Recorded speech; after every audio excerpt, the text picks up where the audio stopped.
Muy buenas tardes muchachos, bienvenidos a este capítulo o este esquema que hemos abordado en nuestra materia de TLR, ¿de acuerdo? Vamos a comenzar sin tanto preámbulo a lo que nos corresponde. Eh, Seguimos en estos apartados de los textos, claramente, y aunque no es común que nosotros lo podamos emplear, es algo que la cual no desconocemos y que nosotros hemos visto. El título, pues, de esta sesión será llamada, en primer punto, la caricatura, ¿de acuerdo? Como un prototipo textual. Entonces, vamos a definir lo que es la caricatura. Eh, la etimología de esta palabra proviene del italiano caricare, que significa exagerar o cargar, ¿de acuerdo?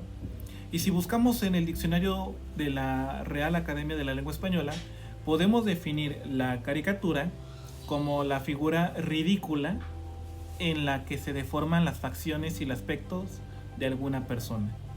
¿Muy bien? Entonces, la caricatura ha sido concebida desde el comienzo de la historia como un tipo de representación exagerada de algunos personajes o de unos hechos con el fin de transmitir un mensaje, una idea, y la mayoría de veces en tono sarcástico, sobre una cuestión determinada. Por ejemplo, tenemos las caricaturas que en nuestra infancia hemos visto en televisión, ¿no? Y siempre es con un tono jocoso, alegre, que bueno, nos hace reír mucho y que extrañamos o añoramos. Muy bien, entonces, en un prototipo textual que estamos abordando, la caricatura se emplea para burlarse o para criticar una situación conocida en ese momento. Y bueno, para ello también podemos hablar de una estructura externa e interna de la misma caricatura. Vamos a comenzar con la estructura externa. Primer punto, hay una presentación.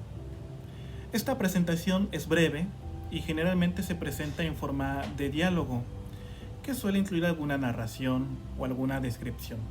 ¿De acuerdo? Es lo que vemos o captamos sin tanto problema, lo evidente, ¿de acuerdo? Es breve, tiene dibujos, etc. Segundo punto, hay una organización textual que se puede dividir en dos tipos de textos, el verbal y el icónico. El verbal se refiere a los breves diálogos que puede existir en la caricatura, enunciados o frases que aluden a una persona o alguna situación o un hecho. En cambio, el icónico está constituido por una caricatura del personaje o del suceso. Tenemos el icono, que es la caricatura, y tenemos el texto, que es el verbo. Muy bien. Entonces, la distribución de esta información está basada en el medio que se transmite.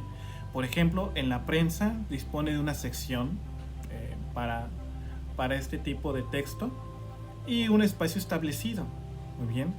Entonces, en este medio se puede transmitir visualmente y de manera sencilla.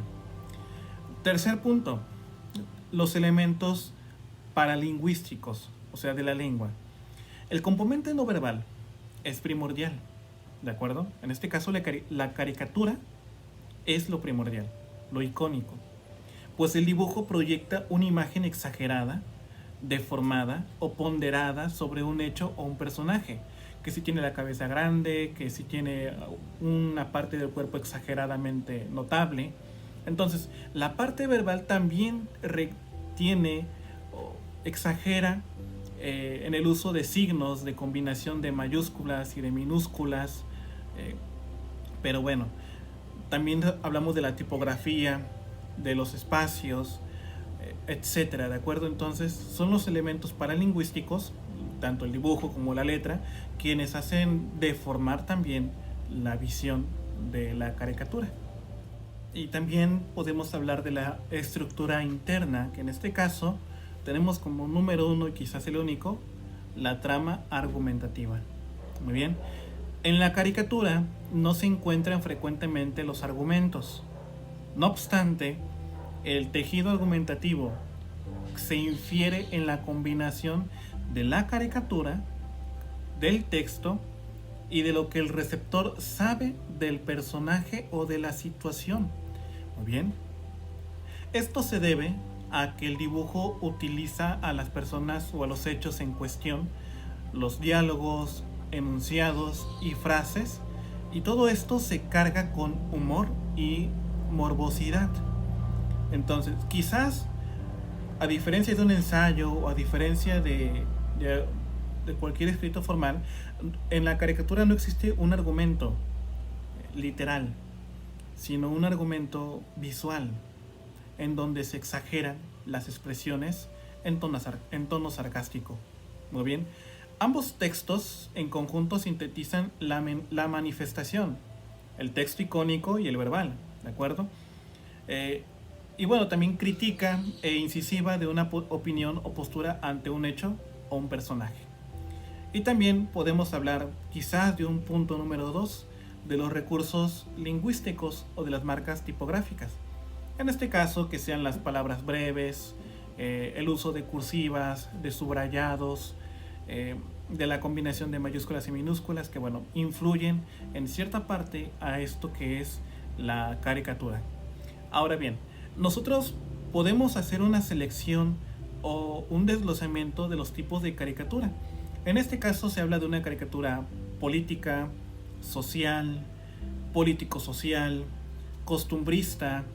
Entonces, nos vemos o distinguimos que hay una pluralidad de caricatura. Esto según sea la situación que se quiera informar o se quiera criticar de manera sarcástica. Muy bien. Entonces, muchachos, esto es lo que podemos mencionar de este texto que hemos ido abordando poco a poco y que bueno, aquí le dejamos para que podamos avanzar la siguiente clase, el siguiente video sin comenzarlo y sin dejarlo en pausa.